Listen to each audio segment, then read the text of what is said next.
Conte play must work for Levy as Tottenham rip up long-term strategy.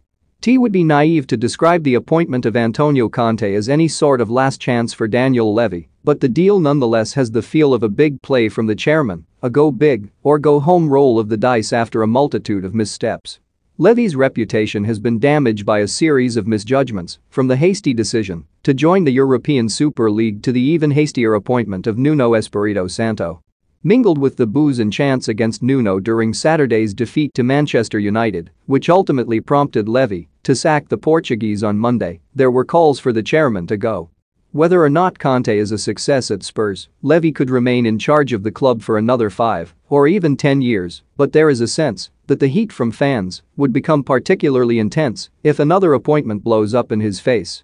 After failing to back Mauricio Pochettino and then 2 misjudged managerial appointments in Jose Mourinho and Nuno, there is a certain irony that Levy has ended up with a genuinely world-class coach, one of the top 5 in the world, and by far the best available free agent to fill Spurs' vacant managerial position.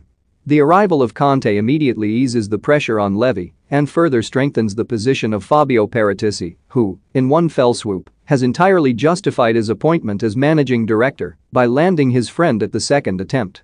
Tottenham Hotspur FC via Getty Images. Tottenham Hotspur FC via Getty Images. Tottenham Hotspur FC via Getty Images. Tottenham Hotspur FC via Getty Images. Tottenham Hotspur FC via Getty Images. Tottenham Hotspur FC via Getty Images. Tottenham Hotspur FC via Getty Images. Tottenham Hotspur FC via Getty Images. Tottenham Hotspur FC via Getty Images. Tottenham Hotspur FC via Getty Images. Tottenham Hotspur FC via Getty Images. Tottenham Hotspur FC via Getty Images. Tottenham Hotspur FC via Getty Images. Spurs would surely not have managed to attract a world-class coach in their current state without the influence of Paratici, who worked with Conte at Juventus and convinced him to join the club on Monday night.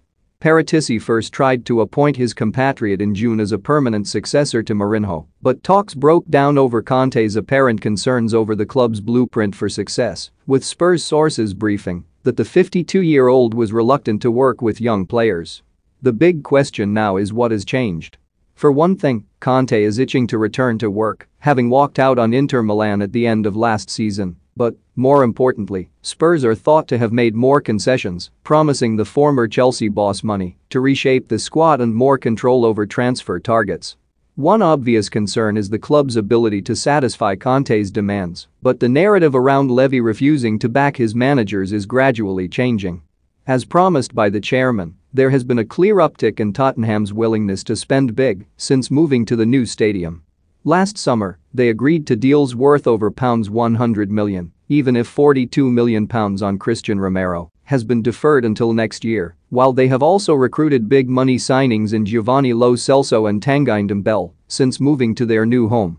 Spurs should be able to satisfy Conte, at least initially.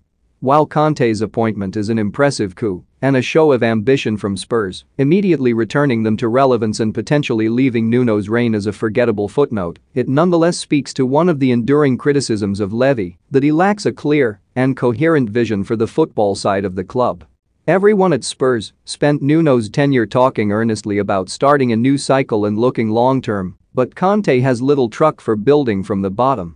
He has made a career on achieving instant success and shown a willingness to be pragmatic and short-termist in the pursuit of it, so with his appointment on an 18-month contract, Spurs have effectively abandoned the pursuit of a new 4 or 5-year cycle of success in favor of a push towards quick glory.